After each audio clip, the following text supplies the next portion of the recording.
With less than 30 days to go until the 2024 presidential election, Donald Trump has taken a clear lead. And today, I'm going to be showing you guys my updated 2024 electoral map forecast, but I'm going to fill it in based on poll closing time. This is so you guys will actually be able to see how the map is going to be colored in red and blue on November 5th. And when you're watching election night, it's going to be hard to tell who's actually winning. So in this video, I'll also be able to show you guys exactly when you'll know that Trump is indeed on track to become the 47th president. We'll begin at 7 p.m. Eastern Time, where voting will end in 6 states. Combined, they make up 60 electoral votes, and it's in these states where you'll see the first results start to come out. Now, most of these states are not going to be too important. Indiana, Kentucky, and South Carolina are easily going to go to Trump, while Kamala Harris is obviously going to win Vermont. However, Virginia and Georgia are going to be more competitive. These are definitely two races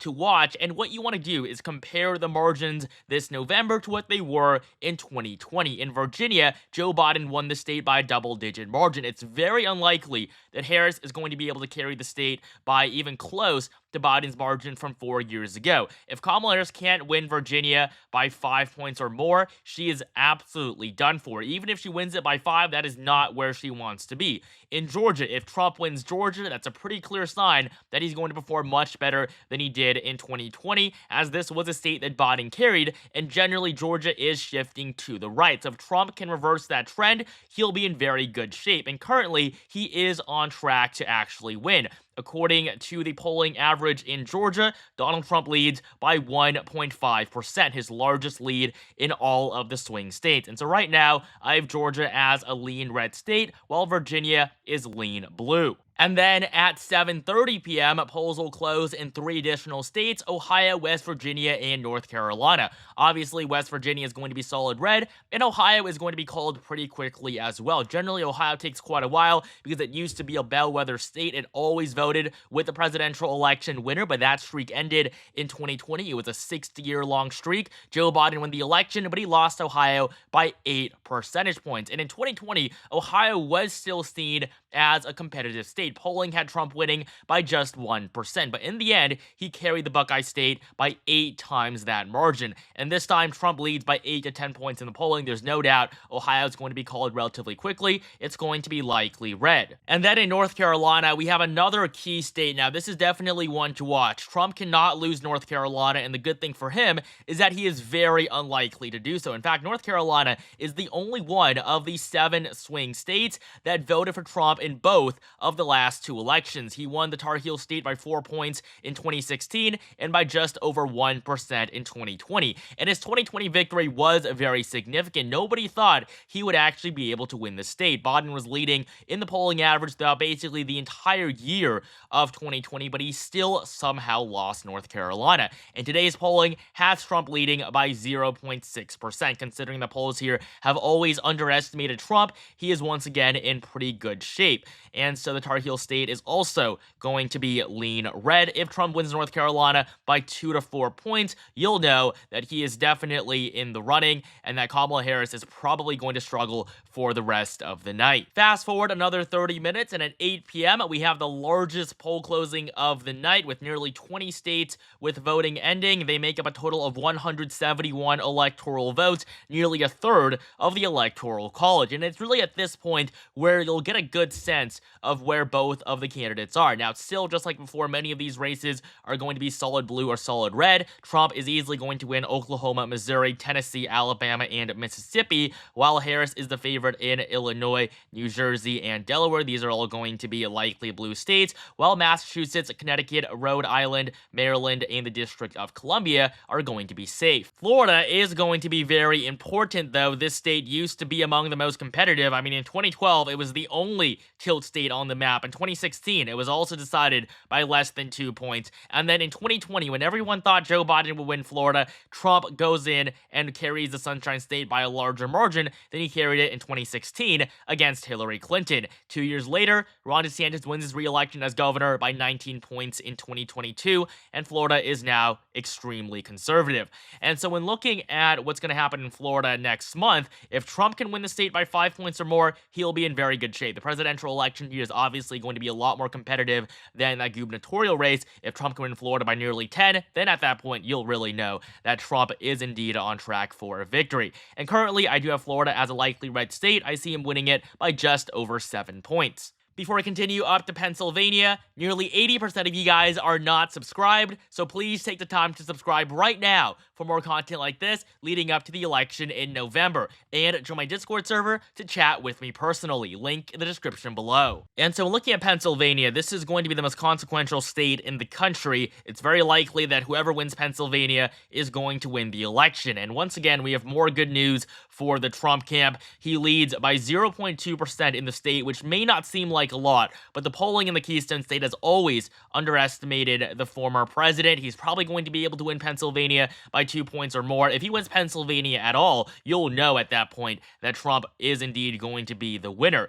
And so in 2020, we saw a lot of shifting in the vote totals, especially when it went from favoring Republicans early at night, and then after some more mail-in ballots were counted, it shifted significantly to the left. We're not really going to see that as much this time because there are significantly fewer mail-in ballots, and the difference between Republican and Democratic mail-in voters has decreased a lot. And so Pennsylvania, we're probably going to see pretty quickly on who is going to win the state. And right now, I also have it as lean red, with Trump on track to carry it by just over 2%. And then up in the Northeast, New Hampshire and Maine are not going to be too important. They only make up 8 electoral votes total. They're both going to be lean blue, with the 1st District of Maine being solid for Harris and the 2nd District likely for Trump. At 8:30 p.m., voting will end in just Arkansas, and it's of course going to go in favor of the former president. At 9 p.m., though, this is when you'll really be able to get a good sense of what the map is going to look like, because after these states are filled in, the only competitive state remaining is going to be Nevada. And just like before, many of these are going to be solid for one candidate or the other. Trump is obviously going to win Wyoming, North Dakota, South Dakota, all of Nebraska except its 2nd District, which is currently on track to be lean blue. Trump's also going to win Kansas and Louisiana. And then for Harris, she's the favorite in New York. The Empire State is still going to go blue. However, her performance is going to be the worst for any Democrat since 1988, as every single Democratic nominee since Michael Dukakis has been able to win New York by 15 percentage points or more, but Kamala Harris currently is not on track to do that. Iowa is also going to be likely, but instead it's going to go in favor of Trump. It votes very similarly to Ohio. It's probably going to go to Trump by around 8 to 12 points. We also have Colorado and New Mexico, 2 states that Harris is slightly favored in. She's probably going to win Colorado by just over 7%. It's barely going to be a likely blue state, while New Mexico is going to be a little bit closer. Joe Biden won both of these states by double-digit margins in 2020, but Kamala Harris is not going to repeat that in 2024.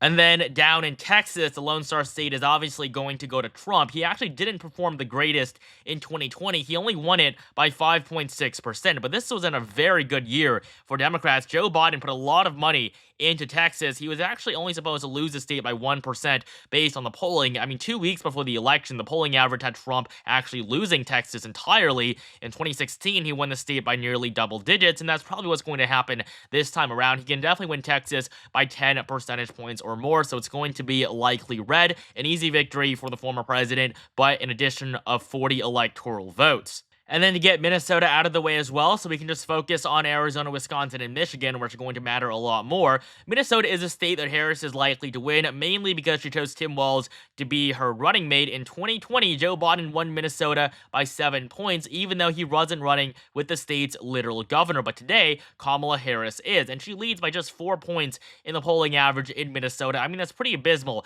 considering that Walz won his re-election by double digits in 2022. Minnesota doesn't really like Walz all that much. He definitely is favorably approved of, but he's not really adding too much to the Kamala Harris ticket, especially as she is also losing her polling lead in Wisconsin. And so Minnesota is going to be lean blue, but if Kamala Harris can't win the state by 7 points or more, you'll know that she's going to struggle. And so now we have just the 3 swing states isolated. We're going to begin up in Wisconsin, where Kamala Harris leads in the polling average by 0.8%. You may look at this and say, oh, this is good news for the Harris campaign. She's winning in one of the most competitive states in the country. But if you look at what happened in 2020, Joe Biden was supposed to win Wisconsin by 6.7%.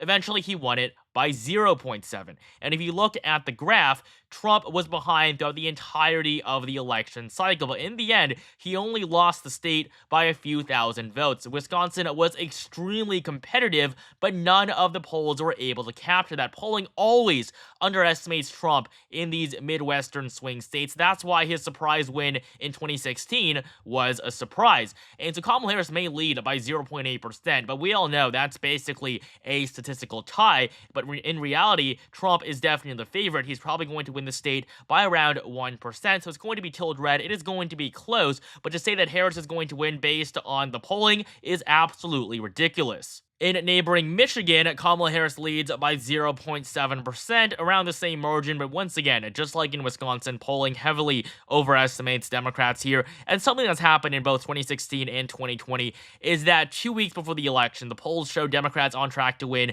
Wisconsin, Michigan, and Pennsylvania by likely 7-point margins at the very least. But in the end, they either lose all three of those states entirely, like we saw in 2016, or they barely win them, like we saw in 2020. Trump always shoots up in those final polls, and that makes the final polling average not look as bad. But at this point, 4 and 8 years ago, Trump was being demolished in the polling. And I also have Michigan as a tilt red state, and this is concerning for Harris because Michigan is the most liberal of the 7 battlegrounds. If Kamala Harris can't win Michigan, she's not going to be able to win a single key state. And then finally, in Arizona, this state used to be seen as a lot more liberal, but Trump is actually polling very well here. He leads by 1.4%. Just like in Georgia, I once again see him outperforming the polling average. It's probably going to be lean red as well. But at this point, at 9 p.m. Eastern Time, when the votes start to come in for these key states, if you see Trump winning in North Carolina, Georgia, and Pennsylvania,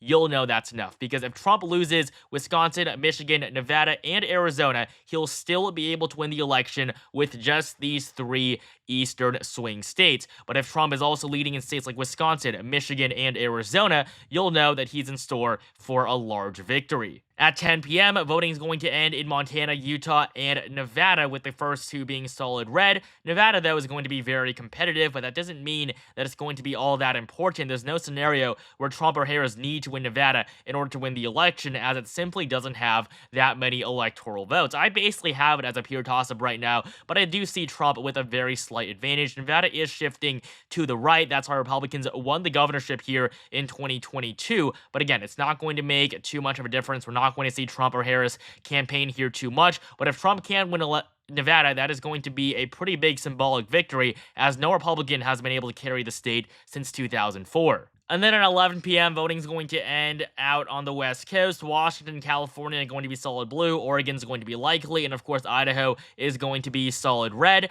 And then at midnight on the East Coast, voting is going to end in Alaska and Hawaii. Obviously, Alaska is going to go to Trump and Hawaii to Harris. And so this is my updated 2024 election forecast. Trump at 312, Harris at 226. Unlike in 2020, you'll probably be able to see pretty quickly who is going to win the election, and it's likely to be Trump, especially considering his leads in Pennsylvania, North Carolina, and Georgia, which really is all he needs. This is not going to be like 2020 when the election stretches on for days. Thank you so much for watching. Make sure you like, comment, and subscribe right now for more content like this leading up to the election in November, and follow me on Twitter for daily political updates. Link in the description below.